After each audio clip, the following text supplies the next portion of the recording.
If you have an idea for freedom, I'm always willing to listen. Welcome to TaraElla News, where we examine the latest political and cultural news from the perspective of upholding the classical liberal values like individual freedom, equal opportunity, and free speech. We'll be doing this on most days of the week. Subscribe if you're interested. Today, I want to respond to something Bernie Sanders said in his recent interview with Joe Rogan. Basically, Bernie said that the candidate debates didn't allow enough time for the candidates to adequately present their views and policies. He said it instead resembled reality TV. He went on to expand this analysis to the current state of political discourse in America more generally, where it is common to reduce things to soundbites and where long discussions are rare.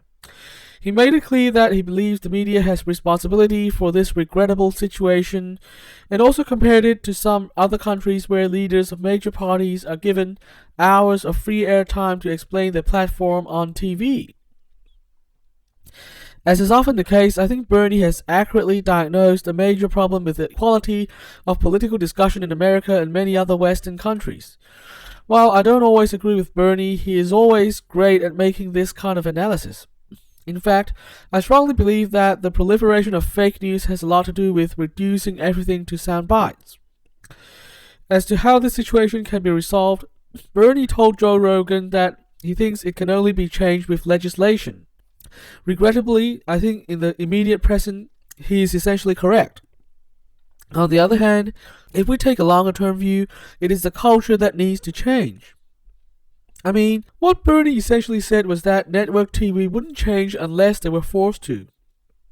Now, why would this be the case? Because they're after ratings. They're after what's popular, which must in turn mean that reducing everything to sound bites, even at the risk of promoting fake news, is the popular thing to do.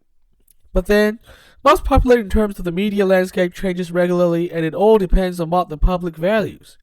Right now, the public doesn't value long-form discourse and prefers to get their information as simple statements. But if the public can wake up to the fact that this preference is poisoning our political discourse and preventing common ground from being found, and hence preventing us from finding the necessary answers, their preference may gradually change over time. And it could already be happening right now. For example, while long-form discussions are still rare on network TV, they are becoming increasingly common on YouTube, and we all know YouTube and social media in general are essentially lead indicators in terms of political trends. That is, what we see on YouTube now, we are quite likely to see in the mainstream in several years' time. Therefore, if we independent political commentators keep up our work, we may just be able to change political discourse for the better. The popularity of long-winded and serious political discussions on YouTube and elsewhere shows that a media landscape of sound bites and fake news doesn't have to be the case. All it takes is a widespread awareness that there is a better way to do things.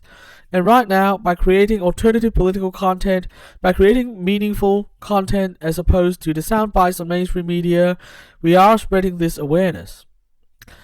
That's all for today. I'll be back next time to discuss another big idea. Subscribe if you want to follow our story. The transcripts are available on the internet.